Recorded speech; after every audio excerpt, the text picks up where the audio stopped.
নমস্কাৰ বন্ধুসকল, আজি মই আপোনালোকৰ সন্মুখত লেসন প্লান অৰ্থাৎ পাঠ পৰিকল্পনা ভাষাৰ ওপৰত লৈ আহিছোঁ। এই ভিডিঅ'টি বনাইছোঁ আৰু ভাষাৰ ওপৰত পাঠ পৰিকল্পনা প্ৰস্তুত কৰিবলৈ মই ১৪ শ্ৰেণীৰ অসমীয়া কিতাপখনৰ পৰা আজৰি পৰা নামৰ পাঠটি তুলি লৈছোঁ।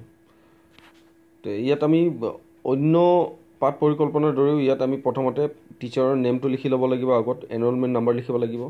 তাৰপিছত আপুনি লেসন প্লান বুলি এনেকৈ হেডিং দি, ইয়াত যেনেকৈ দেখিছে লেসন প্লান বুলি হেডিং দি ভাষা বুলি লিখি আপুনি ডিটেইলছটো দিব লাগিব, কোনটো ছাবজেক্টৰ কেনেধৰণৰ আপুনি পাঠ পৰিকল্পনা কৰিব। যেনে আমাৰ ইয়াত লেফ্ট হেণ্ড ছাইডত লিখা আছে ছাবজেক্ট, ক্লাছ, লেসন টপিক, আৰু ৰাইট হেণ্ড ছাইডত লিখা আছে ডেট, পিৰিয়ডছ, ডিউৰেশ্যন। তো এইবোৰ আপোনালোকে লিখি ল'ব লাগিব। ইয়াৰ পাছতে আপোনালোকে লেসন প্লানৰ যোনটো ফৰ্মেট আছে সেই ফৰ্মেট অনুযায়ী আপোনালোকে বনাব লাগিব। পোনপ্ৰথমে আপোনালোকে প্ৰস্তুত কৰিব লাগিব সাধাৰণ উদ্দেশ্য বুলি। তো সাধাৰণ উদ্দেশ্য বুলি মই নিজৰ আজৰি পৰা নামৰ পাঠটিক লক্ষ্য ৰাখি মই এই সাধাৰণ উদ্দেশ্যাৱলীবোৰ লিখিছোঁ। ঠিক তেনেধৰণে আপোনালোকৰ সাধাৰণ উদ্দেশ্যাৱলীবোৰ আপোনালোকৰ নিজৰ সেই লেসনটোৰ ওপৰত, সেই পাঠটিৰ ওপৰত ভিত্তি কৰিহে লিখিব লাগিব। তো আপোনালোকে নিজৰ লেসনটো চাই পেলাই তাত লৈ সাধাৰণ উদ্দেশ্যাৱলী লিখিব লাগিব।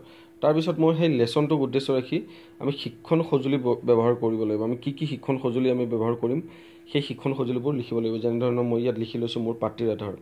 তো আপোনালোকৰ নিজৰ পাঠটিৰ আধাৰত শিক্ষণ সঁজুলিবোৰ লৈ ল'ব। তো মই এইটো আপোনালোকক স্ক্ৰীনশ্বট মাৰিবলৈ মই এনেকৈ দি দিছোঁ, আপোনালোকে স্ক্ৰীনশ্বট মাৰি ল'ব এইটো। আৰু ইয়াৰ পাছত স্ক্ৰীনশ্বট মাৰি ল'ব। ইয়াৰ পাছত আমি ছেকেণ্ড পেজলৈ যাওঁ। ছেকেণ্ড পেজত আমাৰ আছে এইবাৰ প্ৰস্তাৱনা। তো প্ৰস্তাৱনাত আমি লেফ্ট হেণ্ড ছাইডৰ আমাৰ বক্সত, প্ৰস্তাৱনাত আমাৰ ইয়াত 3টা বক্স বনোৱা হৈছে।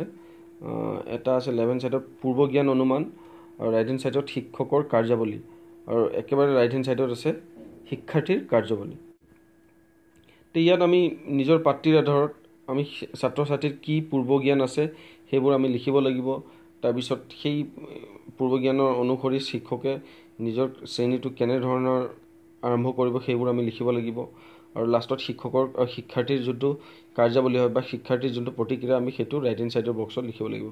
তো আপোনালোকে এই পেজটো স্ক্ৰীনশ্বট মাৰি ল'ব পাৰে, যাতে ইয়াৰ পৰা আপোনালোকে আইডিয়া লগাই নিজৰ লেসন প্লানটো প্ৰস্তুত কৰিব পাৰে। তো এইটো মই দি দিছোঁ। ইয়াৰ পাছত আহিব থাৰ্ড পেজটো। থাৰ্ড পেজত আছে আমাৰ উপস্থাপন। তো উপস্থাপনৰ আমাৰ ইয়াত আছে, উপস্থাপনত আমাৰ ইয়াত 5টা বক্স বনাবলগীয়া আছে।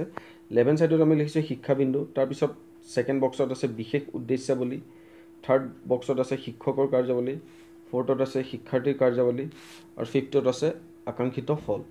তো আমি এনেধৰণৰ আমি 5টা বক্স বনাই আমি এই টপিকবোৰ লিখি ল'ব লাগিব। আৰু লিখি লৈ আমাৰ লেসনৰ আধাৰত শিক্ষাবিন্দুবোৰ আমি প্ৰস্তুত কৰি লৈ বিশেষ উদ্দেশ্যাৱলী লিখিব লাগিব। তাৰপিছত সেই টপিকটোৰ ওপৰত শিক্ষকৰ কাৰ্যাৱলী, তাৰপিছত সেইবোৰ শিক্ষাৰ্থীৰ যোনটো প্ৰতিক্ৰিয়া হ'ব সেইটো আমি শিক্ষাৰ্থীৰ কাৰ্যাৱলীটো লিখিম। আৰু লাষ্টত তাৰ পৰা আমি কি ফল পালোঁ, আকাংক্ষিত ফল, সেইবোৰ আমি লিখিব লাগিব।